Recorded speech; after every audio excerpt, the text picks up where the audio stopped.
ബത്തേരി WMOയിലാണ്. ആ ജോഷി സാർ തന്നെ. എങ്ങനെയാ എന്റെ പരിചയം? നാജിയെ അറിയോ? ആണോ? അപ്പൊ നാജിയ പറഞ്ഞാണോ എന്നെ അറിയുന്നേ? ആ, മോളുടെ പേര്? ആ, മേപ്പാടി WMO എന്ന് വെച്ചിട്ടുണ്ടെങ്കിൽ അവിടെ ഒരു ഉമ്മർ സാറല്ലേ? സാറ് പൊടിയാണ്. സാറ് മാത്രല്ല, നിങ്ങളുടെ ടീച്ചേഴ്സ്, നിങ്ങളുടെ കുട്ടികളൊക്കെ.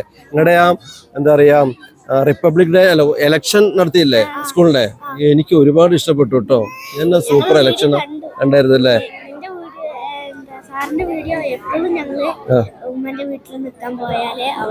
കാണിച്ചു തരും അല്ലേ? പിന്നെ ഗ്രാൻഡ് പാരന്റ്സിനൊക്കെ വിളിച്ചിട്ട് ഇങ്ങോട്ട് ഒരു ഫംഗ്ഷൻ നടത്തിയില്ലേ? കണ്ടോ, ഇപ്പോഴും എൻ്റെ ഒക്കെ മനസ്സിലത് ഓർത്തിരിക്കുന്നുണ്ടെങ്കിൽ എത്ര നല്ലതാ. ഉഷാറായിട്ട് ചെയ്യണം കേട്ടോ. ഓക്കെ, അതെന്താണെന്നറിയോ?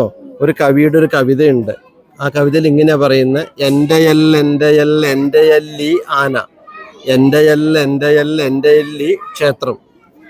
ഇതൊന്നും നമ്മുടെ അല്ല. നമ്മളിവിടെ ചെയ്യാവുന്ന കർമ്മം ഏറ്റവും നന്നായി ചെയ്യുക, എന്നിട്ട് അടുത്ത തലമുറയ്ക്ക് എന്ത് ചെയ്യുക?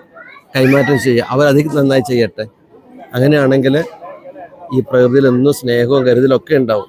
എനിക്ക് ഏറെ സന്തോഷമായിട്ടോ. മോളെ സ്കൂളിൽ പഠിക്കണേ? എവിടെ? മേപ്പാടി WMOയിലെ അധ്യാപകനാണ് ഞാൻ. ആ, ബത്തേരി. ആ, അപ്പൊ മറ്റൊരു സ്കൂളിലെ മക്കള് ജോഷി സാറാണല്ലോ എന്ന് ചോദിച്ചപ്പോ ഏറെ സന്തോഷം കേട്ടോടാ. ഞാൻ കുറെ വിളിച്ച് സ്വിച്ച് ഓഫ് ആയിരുന്നു.